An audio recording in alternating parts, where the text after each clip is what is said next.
Hi, Abba. I am amazed to welcome you to our sixth episode of Who Do You Want to Be?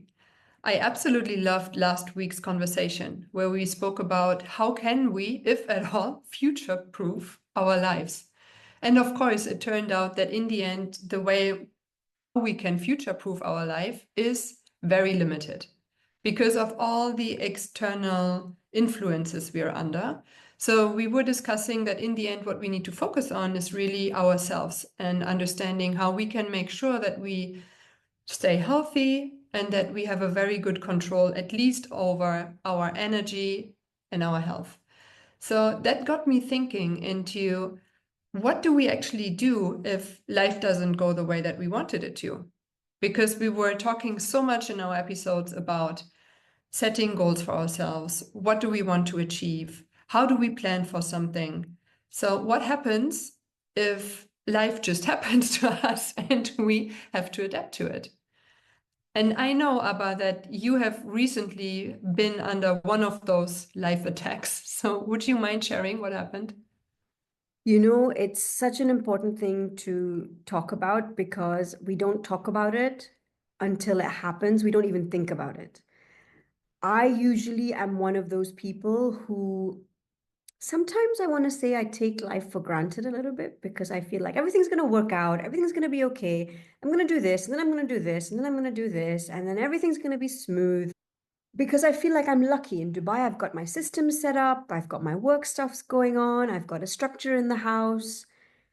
We often don't plan for things being derailed. But a couple of weeks ago, the flu hit our entire household. And it's been a long time since we all got the flu. And of course, it started with my son. He's the youngest. He was patient zero. He brought it from school.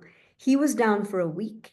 Then my husband got down to the extent that we did have to visit the hospital because we weren't sure why he was feeling so unwell, couldn't breathe properly, and realized it was just the flu, a bad flu.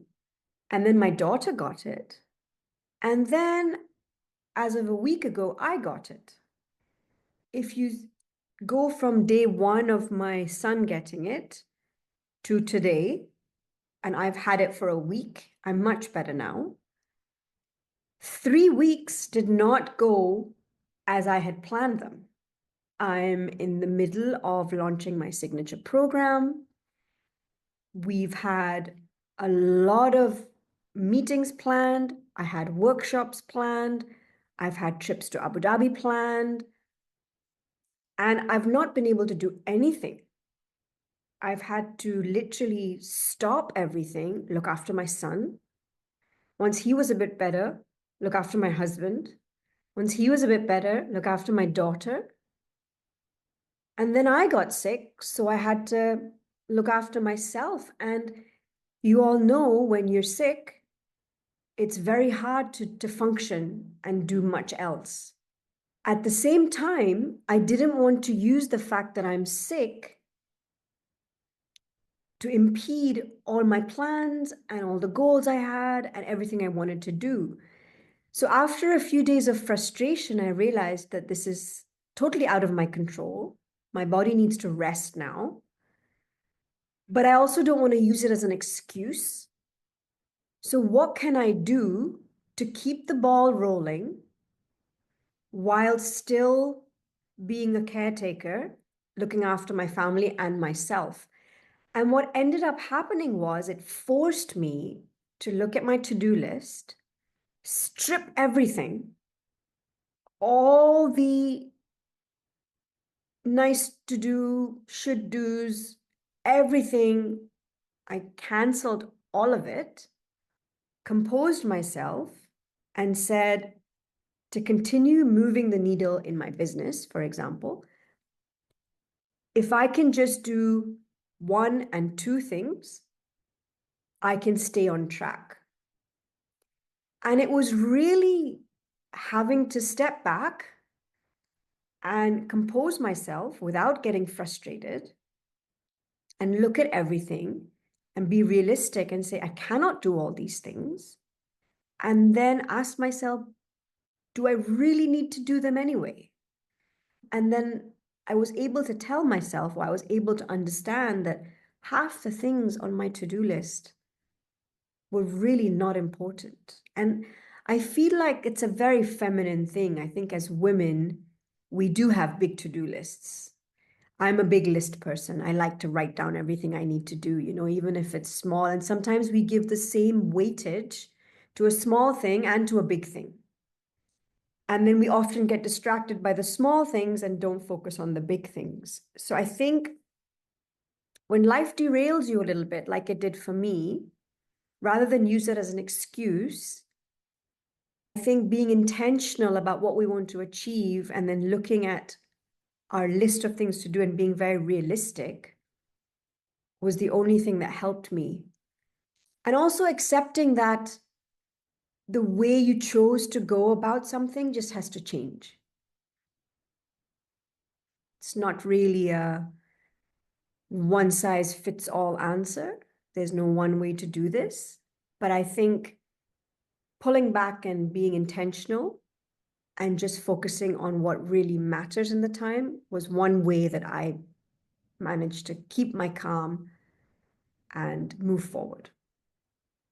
That is basically the essence of, I would say, about 10 to 12 different books that I've read about how to live the life you want to live, how to reach the big, hairy, audacious goal, as it's called in one book, that you want to reach. It's all about understanding what is the ultimate goal that you want to reach instead of having 10 or 15 goals of different intensity, let's call it intensity, that are probably not even connected. Because once we don't have the absolute clarity about that one direction that we want to take, it is that we get distracted so easily. We don't know where to go next, and that stresses us out. And that is what can easily happen when life happens to us. We get sick with the flu, just like you mentioned in your example. The time that we now have available is extremely limited. The time that we have left now is definitely not sufficient to work on all of these different activities and goals and tasks that we had originally planned to work on. And in the end, I might almost say we can be grateful for, let's call it, wake ups like these, because they bring us back into a different focus. They make us realize, all right, I could have continued like this for another 3 weeks, and I could have worked on 20 different goals at the same time. But now I really understand what is the most important goal for me. What is the essence that I want to work on? In one of the books that I read, it gave a very nice advice, which was, in the morning of every day, ask yourself, what is the one thing that I can do to move closer towards achieving my goal? The one thing. It didn't ask you for 10 things or 20 things or 25 things. It asked you for one thing. Now, this one thing, of course, can be something that takes you an hour or 2 or 3 or 4, or it might fill your entire day. But it still asks you to focus on one thing and not to work on so many different things simultaneously. And getting back into this understanding that we also don't need to have 100 things ticked off on our to-do list at the end of the day. It's much more about what creates the biggest value. What is the one thing that I can do that really is going to have an impact on the dream that I have, on reaching this dream, on fulfilling it? Of course, we can say, okay, I've done this, this, and this, and this. But we can still ask ourselves, okay, so how much did that help me to reach this goal? And the answer might very well be, it didn't help me at all. So now being able to really say and define what is the one thing that I want to reach, and then connecting all my different dots to this. I can still have other goals, smaller goals, other tasks that I have to fulfill, but they need to be connected to this one big thing. And so when life happens to us and we are getting derailed from the plan that we have set out for the next week, the next 2, the next 3, in the end, the essence, the most important thing is to remind ourselves that there is one thing that we want to work towards. the one thing that really matters to us. Everything else is nice to have. Okay, it's great if I already start to arrange our summer holidays this week. But they will still happen if I start to arrange them in 3 weeks from now. And yes, it will be great if I get the sports uniform for my daughter in a size bigger this week. But she can still go to school for another 2 weeks in a smaller version. Nothing will happen then. But the question is what still needs to happen, and then just push ourselves to make that one thing become reality. But also to be able to let go and say, I'll take a step back. There is a very good reason why I can't do this right now. So putting myself under pressure and blaming myself for not being able to do this right now won't help. If at all, I need to focus on myself to recover so that in a week from now, I'll be able to pick up everything that I had to drop this week. No, 100%. And I think we often equate busy with being productive. And it's not always the case. And I think when we're very busy and not necessarily productive, that's when the stress comes onto our bodies and stress comes onto our minds. And then when we're stressed and if life happens, then all the frustration comes out, and then you start developing a negative attitude towards things because you are, overburdening yourself unnecessarily. And I feel like just your ability to maintain calm when life derails you is such an important skill to be able to learn, because you can't help yourself or anybody else if you're not calm. So by taking a step back and, like you said, focusing on what is it that we really need to get done? What is it that really matters at this stage? And then being okay to let go of everything else until you need to, and really being okay with that so that you can breathe, you'll be able to catch up later. Absolutely. I mean, in the end, when we just think back of the last episode where we were talking about being healthy and controlling that, that has a direct relation to us stressing out about a few items on our to-do list that we might not be able to take off today because, for example, we are sick, or because there was something happening that we need to pay attention to immediately. Stressing ourselves out makes us weaker. But telling ourselves to just take a step back and say, all right, life will go on if I don't do this right now, that will help us so much more to actually remain in a good state, to remain healthy, and also to really remain in the focus that we need, given that our available time right now is much more scarce. And I think that this is definitely one thing that I would ask anyone who's with us today to keep in mind, that staying calm has so many more benefits than stressing out over one tiny thing that might not even be relevant tomorrow. I might tick it off today, being extremely stressed, being super exhausted, not feeling well.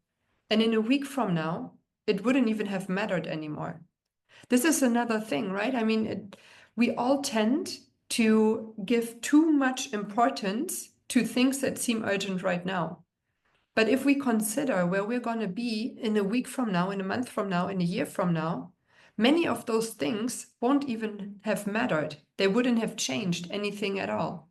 But it's just so easy for us to create this sense of urgency, even though there might not be any. And I can't blame for anyone to create the sense of urgency all the time on so many different things, because this is what life is like right now. Look at the velocity of new information that we get. Look at the velocity and the amount of emails that we receive. If I look into my inbox, it's insane how many emails I receive from kindergarten because they have a new update and they need me to sign something. School wants me to buy something to sign up for the next class trip, and then I need to order the canteen menu, for example. Then I get 30 more emails from many other people who want something from me. I get bombarded with that. And that, of course, then creates some sort of urgency that is actually not there, because none of those stakeholders know of the expectations of the others. I'm the only one who receives everything. So it's up to me really to decide what is really urgent, what is really important, what can I push? And truth be told, 95% of those things I can push. And 50% out of those 95%, I can push them until they become completely irrelevant. It won't make a difference if I ever did it or not. And I think this is something, Abba, where technology might really help us to remain in a much more clearer mind so that we can make those decisions. What is urgent, what is important, and what is not? Technology can definitely help us reduce the amount of time it takes us to do things. So if we understand how we can use a tool like ChatGPT, for example, read all our emails and tell us what needs to be addressed first and then help us address it, so that rather than spend an hour replying to an email, we only spend 5 minutes.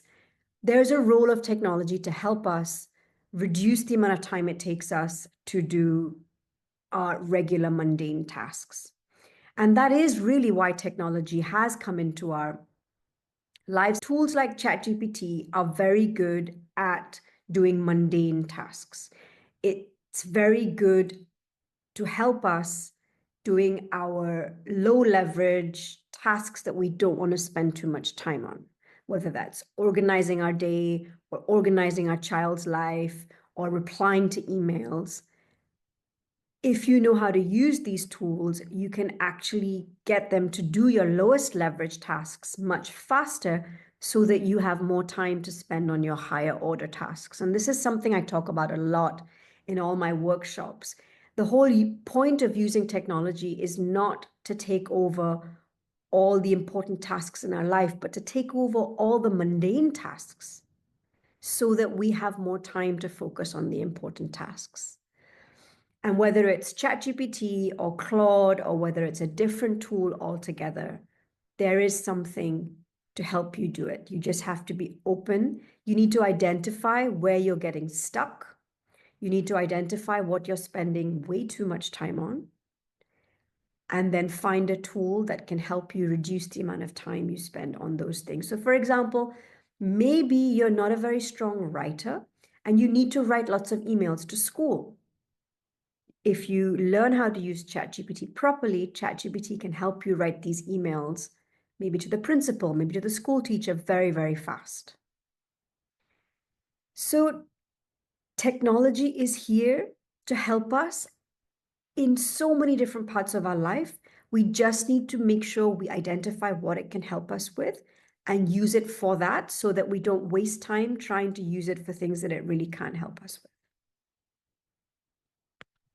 Absolutely. That is very, very helpful. I completely agree with you. And one thing that also just popped up in my mind when you were naming these examples is that many of us also have this need to be perfect at everything that we do. So, for example, writing very personalized emails in bulk, always having a slightly different tone dependent on who we are addressing, for example. And it's really also then about understanding, is that really necessary? Which difference does it make? Is this just about practicality? So do I just want to send that email for the sake of having responded to it so that I can say, okay, this is closed. The ball is now in the recipient's court again. And now I can move on to my next item. Or is it really about, okay, I have to write a very elaborate email in the right tone and I want to get everything done? Most of the time, that's not necessary. But it's really about categorizing that as well. And that goes back to importance and urgency. So, really understanding what are the expectations I have towards myself? And how can I honestly say, delegate certain things to ChatGPT, for example. Yes, ChatGPT can be my assistant for today and write my emails. And I will be fine with it because I can proofread it, of course. I can go through it one more time and then I can send it off. And that will be fine. It's totally sufficient. If I then look at the time that I gained, as you rightfully said, that is something that will actually calm me down more because I'm realizing, okay, it was good that I tried this out today. So understanding how we can use these tools is definitely something that can help us a lot more. And there's one more thing that I really found out for myself a couple of weeks ago, which is that when I have a lot of different requests to handle from stakeholders and they all have different deadlines, I am using AI to put in reminders into my calendar. Remind me on which day, at what time I need to get back to who. And it's amazing because it absolutely reduces my mental load. I know I don't have to remember the doctor appointments for everyone anymore. I don't have to remember when I have to fill out a waiver, for example, or when I have to get ready with the packing list for my daughter's school trip, because I know that has been scheduled for me and I will receive those reminders on time. This is exactly how you need to be using technology. And there's a framework that I was introduced to recently at an event I was at. It's called the Moscow framework, where you divide things into must do, should do, could do, won't do. And I thought that was very enlightening. So if you start thinking about your tasks as like that, you can focus on the must do's, and the should do's, could do's, and won't do's. You can start putting things in those different buckets, because sometimes that's all you need. You just need some way to determine what you really need to do. And if you want to do, you can do the other things too, but then again, it depends on your time. So yeah, I think this has been a very insightful conversation on how to really prioritize what needs to get done. Thank you, Abba. Yes, absolutely. I mean, in the end, when life happens to us, as we were discussing earlier, having a habit already in place where we would, for example, use the metrics that you just described, simply being aware of the fact that not everything is a must do and not everything is a have to do right now, but understanding that there is a difference and there are should do's and there are could do's and there are also would be nice to do's. That will help us a lot more to really deal with, for example, the flu knocking out the entire family or something else happening that we have to adapt to even though we didn't plan for it. So once we really understood that we can take the pressure off ourselves, that we can also give ourselves a little bit of leeway by saying, this is great if I get that done. If I don't get it done, life will go on. It will continue and nobody will be harmed. So arriving at this ability of staying calm and just also being gentle with ourselves, that will definitely help us to navigate everything that life throws at us. So thank you for your time today. And I'm really looking forward to episode 7 next week.